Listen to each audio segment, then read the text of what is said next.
네, 브리핑을 통해서 주말 중에 있었던 소식들 함께 들어봤는데요. 그렇다면 시장 상황 어떻게 마감됐을지 조금 더 자세하게 들여다보겠습니다. 네, 김민아 캐스터 마감 상황 전해주세요. 네, 유럽의 주요국 증시들은 일제히 급락했습니다. 이스라엘과 팔레스타인 간의 전쟁이 더욱더 격화되는 조짐이 나타나고 있기 때문에 시장은 다시 한번 부담감을 안은 건데요.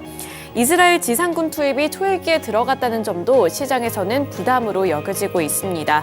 또 여기에 이어서 중동의 또 다른 무장단체로 알려져 있는 헤즈볼라가 적당한 시점에 이스라엘과 팔레스타인 전쟁에 합류할 것이라고 밝히면서 이렇게 주요국 증시들의 주가는 일제히 하락하는 모습이 연출이 됐는데요.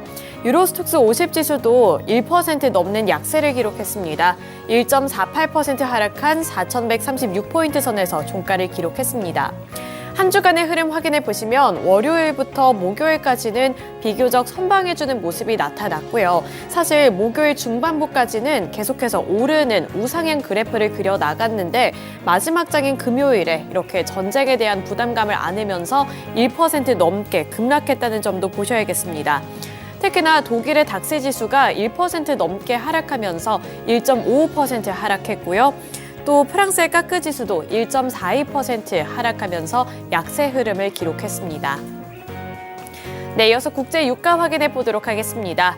국제 유가는 반대로 상승해주는 모습이었고요. 선물 가격도 0.03%로 소폭 올랐습니다. 87.72달러의 종가를 형성해내는 모습이었는데요. 마찬가지로 이 국제 유가 같은 경우에도 이스라엘과 팔레스타인과의 전쟁으로 인해서 앞으로 공급에 우려가 생길 수도 있겠다. 그리고 수요는 늘어날 수 있겠다. 이 공급과 수요 간의 밸런스가 맞지 않을 것이라는 전망과 함께 올라주는 모습이 연출이 됐습니다. 네, 이렇게 국제 유가와 유럽 증시 마감 상황 전달해 드렸고요. 이어서 미국 증시 마감 상황은 SH 인베스트먼트 김선영 연구원 통해서 들어보겠습니다. 네, 연구원님 안녕하세요. 네, 안녕하십니까. 네, 분위기가 심상치가 않은데요. 금요일 증시, 미국 증시는 어떻게 마무리 지었을까요? 예, JP모건과 웰스파고, 시티그룹 등 대형 은행들의 호실적으로 상승 개장했던 지난 금요일 증시는 미국 국채금리의 상승세가 지속되고 중동 관련 불안감이 고조되면서 혼조 마감됐으며 지수별로는 다우지수가 0.12% 상승했던 반면 S&P 500은 0.5%, 나스닥은 1.23%, 러셀 2000은 0.84% 각각 하락했습니다. 이스라엘과 하마스 간 전쟁이 중동 전역으로 확산될지 모른다는 불안감으로 국제유가가 6% 가까이 급등했던 반면 대형 IT 업체들의 약세가 두드러졌던 하루였는데요.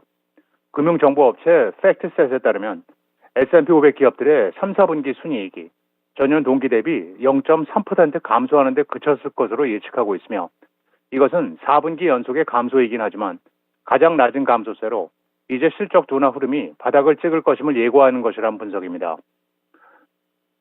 지난 금요일 특징 종목들을 보면 시장 예상을 상회한 3분기 실적 발표로 오하이오주 메이필드에 본사를 두고 있는 보험사 프로그레시브 코프가 8.14% 급등했던 반면 증권사 모건 스탠리가 투자 의견을 중립으로 낮췄다는 소식으로 중국 기반 이커머스 업체 JD.com이 2.8% 하락하면서 연중 최저치로 밀렸으며 업종별로는 에너지를 비롯해 유틸리티, 방위산업, 헬스케어, 금융업종이 상승했던 반면 임의 소비재, IT, 운송, 건설업종이 약세를 보였고 벤치마크인 10년 만기 국채금리는 전일 대비 하락한 4.629%, 달러 인덱스는 0.03%의 소폭 상승세를 보였으며 증시 공포지수인 변동성 지수 빅스는 15.7%의 급등으로 거래를 마쳤습니다. 미국 경기 전망에 대해 긍정적으로 바라보는 전문가들이 늘어났다고 월스트리트저널지가 보도하고 있습니다. 월스트리트저널은 지난 6일부터 11일까지 경제학자 65명을 대상으로 전망 설문조사를 벌였고 조사 결과 이들이 평가한 향후 1년 내 경기 침체 발생 확률은 48%로 3개월 전에 조사 당시 54%보다 6%포인트가 떨어졌으며 이 확률이 50% 이하로 떨어진 것은 지난해 중순 이후 1년 만이었습니다.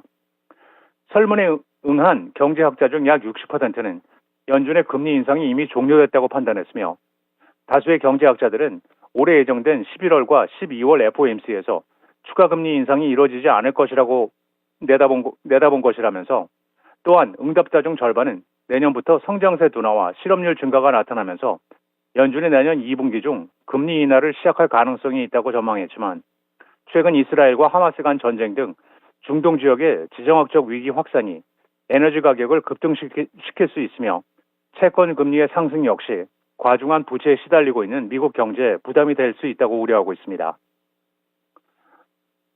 인플레이션 우려가 소비자들을 위축시키면서 10월 들어 미국 소비자들의 자신감이 5월 이후 최저 수준으로 하락했습니다. 미시간 대학에 따르면 10월 소비자 태도 지수 예비치는 63을 기록해 9월에 68.1 대비 하락하면서 시장 예상치였던 67.5에 크게 미치지 못했는데요. 소비 심리가 위축되면서 미국 경제 활동의 4분의 3 이상을 차지하는 미국의 소비가 급격히 냉각할 가능성도 커졌다는 분석입니다. 소비자들의 자신감을 급격하게 떨어뜨린 최대 요소는 인플레이션으로 소비자들이 전망하는 1년 뒤 인플레이션은 지난달 3.2%에서 이달에는 3.8%로 상승했고 장기 인플레이션 전망 역시 9월에 2.8에서 10월에는 3%로 올랐습니다. 미시간 대학 측은 거의 모든 인구층에서 자신감이 감소했다면서 고물가가 지속적으로 자신감을 압박하고 있다면서 미국의 9월 생산자 물가지수인 PPI와 소비자 물가지수 CPI가 모두 시장의 예상을 웃도는 고공행진을 보이고 있는 가운데 소비자들의 인플레이션 전망이 이전보다 높아졌다고 분석을 하는 가운데 이 지수는 2주 간격으로 예비치와 수정치로 나뉘어서 발표되고 예비 데이터가 더 큰 영향을 가지며 약 500명의 소비자 대상 설문조사를 통해 산출됩니다. 영국의 경쟁시장청 CMA가 마이크로소프트에게 비디오 게임 지주업체인 액티비전 블리자드를 690억 달러 인수하는 승인을 내린 데 따라 마지막 걸림돌이 제거되면서 증권거래위원회에 제출한 서류를 통해 블리자드 인수를 완료했다고 보고했습니다. CMA 측은 클라우드 게임 권리 없이 액티비전을 인수하기로 한 마이크로소프트의 새로운 계약은 CMA가 경쟁력 있는 가격과 더 나은 서비스를 유지할 것이라고 결론을 내린 후 승인됐다고 밝혔는데요.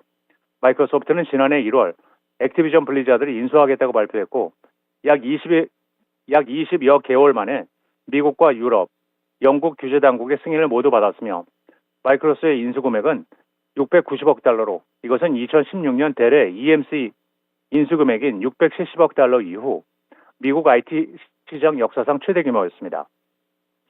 마지막으로 내일은 뉴욕 연방은행의 관할 지역 제조업 지수인 10월 엠파이어 스테이트 인덱스가 발표되며 찰스 슈왑, 에코티 라이프스타일 프로퍼티스, 시티즌스 파이낸셜, 개런티 뱅크 쉐어스, 그리고 FB 파이낸셜 코프가 지난 분기 실적을 발표하게 됩니다. 네, 이렇게 미국 증시는 혼조세로 마감을 했다는 점까지 짚어드리겠습니다. 오늘 말씀 고맙습니다. 네, 감사합니다. 네, 유럽 증시에 이어서 미국 증시까지 글로벌 증시 마감 상황 들어봤습니다. 이어서 금요일 시장 국내 증시는 어떻게 마감을 지었을지 국내 증시 마감 상황도 함께 살펴보도록 할 텐데요. 국내 증시 코스피와 코스닥은 양 지수 모두 3거래일 만에 하락세로 전환을 했습니다. 코스피는 전거래일 대비 0.95% 하락하면서 2,456포인트 선의 종가를 기록했는데요. 시가총액 상위 종목들의 흐름부터 함께 살펴보도록 하겠습니다. 네, 반도체 투톱에서는 엇갈리는 흐름이 나타났습니다. 삼성전자가 1.31% 하락하면서 1%대 약세를 기록했고요. SK하이닉스는 그에 비해서는 선방해주는 모습이 나타났습니다. SK하이닉스는 0.4% 오른 12만 4,700원의 종가를 기록했는데요. 장중에 고점은 12만 6,300원이었습니다. 막판에 가서는 지수가 빠지면서 그 흐름을 어느 정도 따라갔다. 따라서 탄력이 어느 정도는 둔화가 됐다라고 살펴보시면 되겠습니다. 그리고 2차 전지 셋업체들 일제히 하락했습니다. LG 에너지솔루션이 1.93% 하락했고요. 또 삼성 SDI 같은 경우에도 1.68% 하락세를 기록하면서 결국에는 약세로 거래를 마쳤습니다. LG화학은 0.19% 소폭 밀려나는 데 그쳤는데요. 약보합권 수준에서 마무리를 지었다는 점도 보셔야겠고요.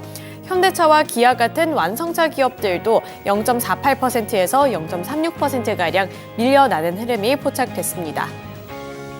네이버, 카카오 같은 인터넷 플랫폼주들도 0.93% 그리고 카카오가 1.03% 하락하며 거래를 마쳤는데요.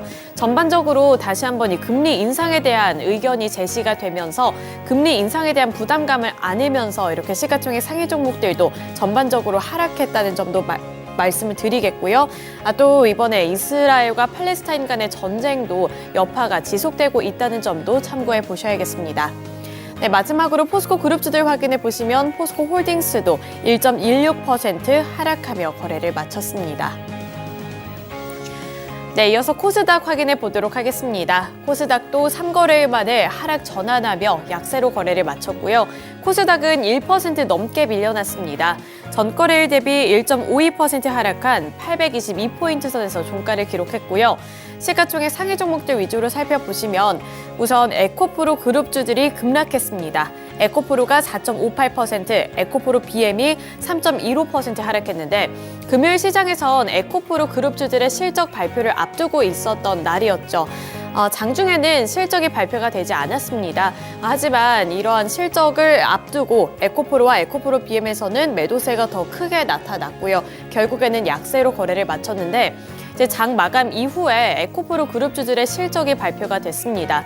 워낙에 증권가에서도 이번에 어닝 쇼크가 나타날 것이다. 실적이 예상보다 좋지 않을 것이다 라고 점치고 있었는데 이런 우려감이 현실로 나타났습니다. 에코프로가 어닝 쇼크를 기록한 건데요.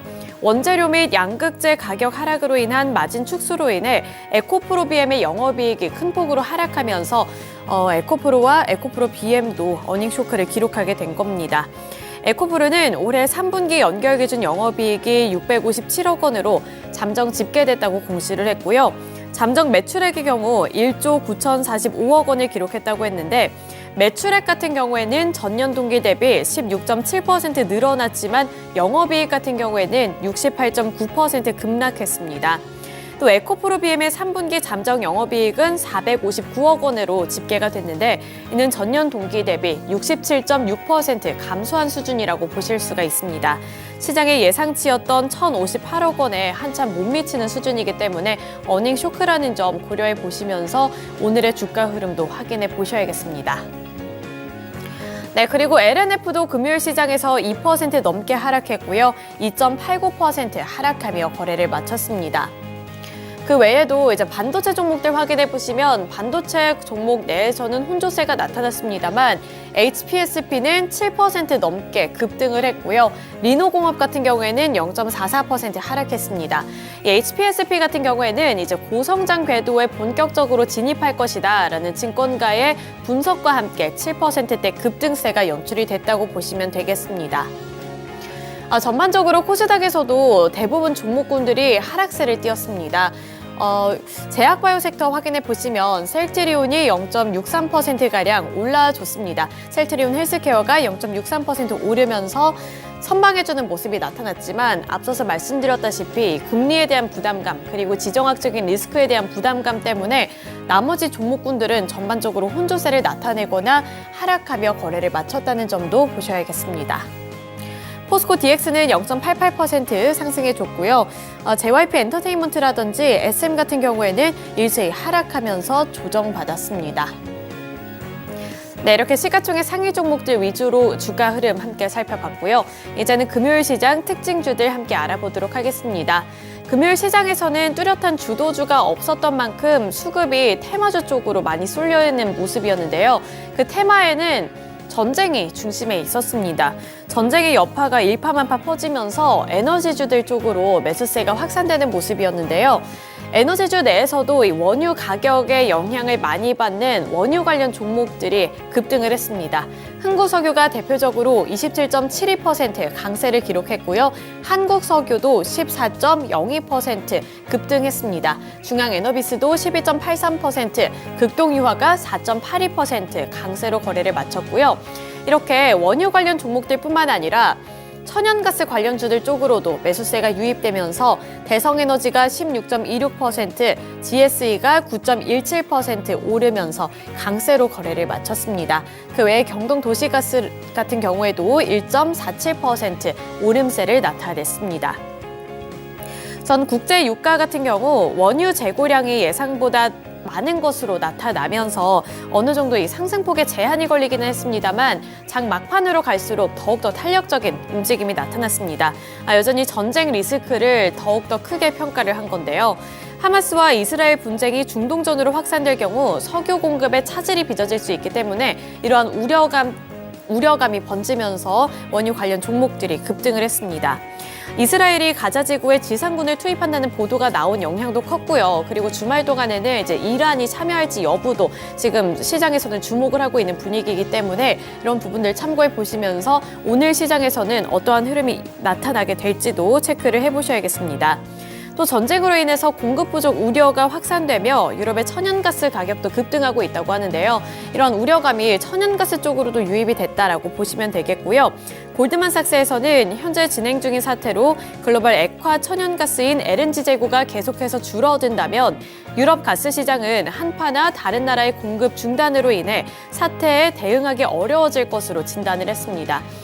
작년에도 유럽에서 한파로 인해서 국내 증시에서 이렇게 가스 관련 종목들이 급격하게 올랐던 적이 있는데 이런 지정학적인 리스크가 다시 한번 불거지고 있다는 점 에너지 관련 종목들 살펴보실 때 참고를 해보셔야겠습니다. 네, 다음 특징주 확인해 보도록 하겠습니다. 그 다음 특징주로는 곡물 그리고 사료 관련 종목들 확인해 보도록 할 텐데요. 이것 또한 전쟁의 여파가 컸습니다. 미래생명자원이 20.08% 강세로 거래를 마쳤고요. 5,740원을 기록했습니다. 그 외에도 고려산업이 12.37%, 한일사료가 8.75%, 팜스토리가 6.79% 올라줬고요. 대한제당의 경우에도 4.24% 상승하며 거래를 마쳤습니다. 이 곡물과 사료 관련 종목들이 금요일 시장에서 급등했던 것은 우크라이나 전쟁의 영향이었는데요. 우크라이나 남부사령부는 러시아군이 우크라이나 오데사 항구와 주변 곡물 저장 시설을 공격했다고 밝혔습니다. 우크라이나는 일부 곡물이 손상됐다고 알렸는데 아직 구체적인 피해를 밝히지는 않은 상황이었고요. 또 설탕 가격도 13년 만에 최고치를 기록하면서 대한제당의 주가도 함께 올라주는 모습이었습니다. 네, 마지막 특징주 확인해 보도록 하겠습니다. 이렇게 테마주 내에는 전쟁 관련 종목들 쪽으로 매수세가 확산이 됐다면 그 외에 급등했던 종목들은 대부분 실적이 좋았거나 아니면 실적이 좋을 것으로 예상이 되고 있거나 개별적인 호재 소식을 안고 있는 종목들이었습니다. 그중에 첫 번째 종목으로 LS전선아시아를 살펴보도록 할 텐데요. LS전선아시아의 주가가 23% 넘게 급등했습니다. 23.26% 오른 11,340원을 기록했는데 이 LS전선아시아 같은 경우에는 베트남 해저 케이블 사업을 추진한다라는 소식이 한 가지 모멘텀으로 작용이 됐고요. 또 3분기 실적도 좋을 것이라는 기대감에 이렇게 주가도 급등해주는 모습이 나타났습니다. 그 외에 광동제약의 경우에도 23.15% 강세로 거래를 마치면서 7,500원을 기록했는데요. 이 광동제약 같은 경우에는 미국의 페프로민 바이오가 카티 세포 치료제 임상 1상에서 암세포 소멸 효과를 확인했다는 소식에 관련 종목으로 부각되면서 급등을 했습니다. 그리고 마지막으로 코스맥스 같은 경우에도 7%대 강세를 기록했는데요. 이 코스맥스는 금요일 시장 개장 직후부터 상승 출발을 했던 종목입니다. 3분기 호실적 전망에 강세를 기록한 건데 메리츠증권에서는 3분기 매출액은 4,689억 원이 될 것이라며 이는 전년과 비교했을 때 18.2% 급증할 것으로 봤고요. 영업이익의 경우에도 52억 원을 기록할 것으로 보면서 호실적을 달성할 것이라고 전망했습니다. 이러한 부분들이 코스맥스 쪽으로도 매수세를 유입시켰고요. 코스맥스 결국에는 7.82% 상승한 12만 원의 종가를 기록했습니다. 네, 이렇게 특징주들까지 함께 알아봤고요. 지금까지 글로벌 증시 마감 시황이었습니다.